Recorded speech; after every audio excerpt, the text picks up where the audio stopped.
Diabetes के रोगियों का अक्सर HbA1c का परीक्षण किया जाता है।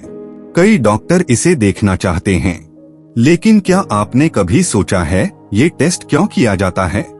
नमस्कार दोस्तों, डेंटल बाइट्स सीरीज में आपका स्वागत है। आज हम जानेंगे HbA1c टेस्ट का महत्व।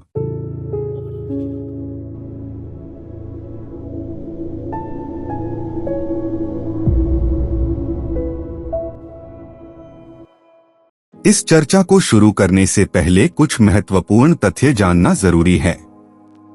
प्रत्येक मनुष्य के खून में लाल रक्त कोशिकाएं या आरबीसी होती हैं।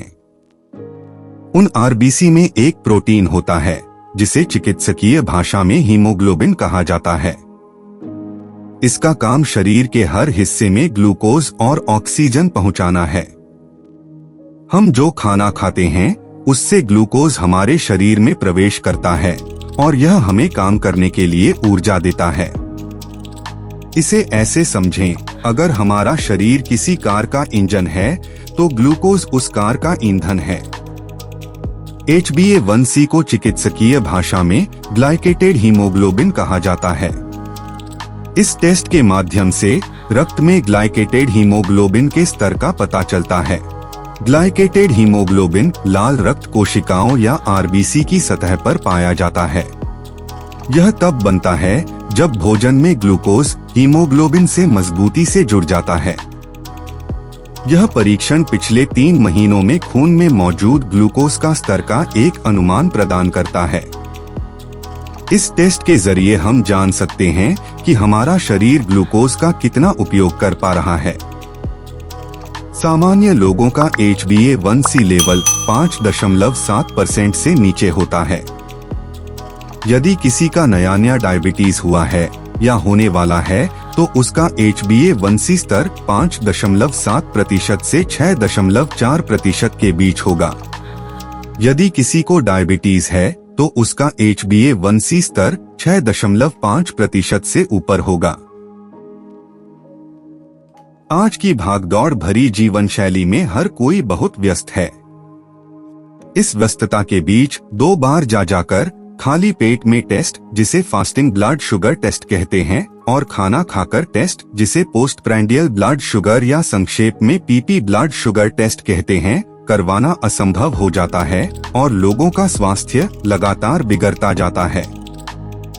लेकिन HbA1c परीक्षण से डायबिटीज रोगी का ब्लड शुगर के स्तर का एक सरल अनुमान लगाया जा सकता है। इस परीक्षण का परिणाम केवल 1 घंटे में उपलब्ध हो जाता है और व्यस्त लोगों को भी उनके ब्लड शुगर के स्तर को नियंत्रित करने में आसानी होती है। इस टेस्ट के माध्यम से डॉक्टरों को कुछ महत्वपूर्ण और मूल्यवान जानकारी मिलती है। किसी व्यक्ति को डायबिटीज का शिकार होने से पहले ही सचेत किया जा सकता है और उसे आसानी से स्वस्थ जीवन में वापस लाया जा सकता है। डॉक्टर को पता चल जाता है कि डायबिटीज ने मरीज पर कितना बुरा असर डाला है। यह भी पता चलता है कि कौन सी दवा से मरीज जल्द ही ठीक हो जाएगा। दांत के चिकित्सा में भी HbA1c टेस्ट बहुत महत्वपूर्ण है। यदि HbA1c का स्तर 10% से ऊपर है तो दांत निकालने जैसा काम बिल्कुल नहीं किया जा सकता। नहीं तो दांत निकलवाने के बाद वो छेद संक्रमित हो जाता है और मरीज को ड्राई सॉकेट नामक एक खतरनाक बीमारी हो जाता है। ड्राई सॉकेट के बारे में अधिक जानने के लिए ऊपर दिए गए आई बटन पर क्लिक करें।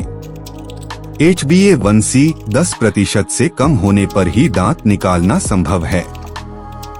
गर्भवती महिलाओं और छोटे बच्चों का HbA1c का परीक्षण नहीं किया जाता है। अगर किसी को एनीमिया है या लंबे समय से किडनी की बीमारी से पीड़ित है तो वे भी यह टेस्ट नहीं करा सकते। इन सभी मामलों में नतीजा गलत आता है। कुछ सामान्य नियमों का पालन करने से ही HbA1c का स्तर नियंत्रित कर सकते हैं। प्रतिदिन कुछ समय निकालकर व्यायाम और योग करें। अधिक चीनी और मीठे खाद्य पदार्थों का वर्जन करें। साल में कम से कम 1 बार अपने संपूर्ण स्वास्थ्य की जांच जरूर कराएं। अधिक प्रोटीन युक्त खाद्य पदार्थ जैसे अंडे, मछली, मांस या दाल जरूर खाएं। अगर आपको यह वीडियो पसंद आए तो इसे लाइक करें और चैनल को सब्सक्राइब करें और इसे अपने दोस्तों और रिश्तेदारों के साथ शेयर करें ताकि हम दांत और शरीर के बारे में ज्ञान आसानी से आप तक पहुंचा सकें।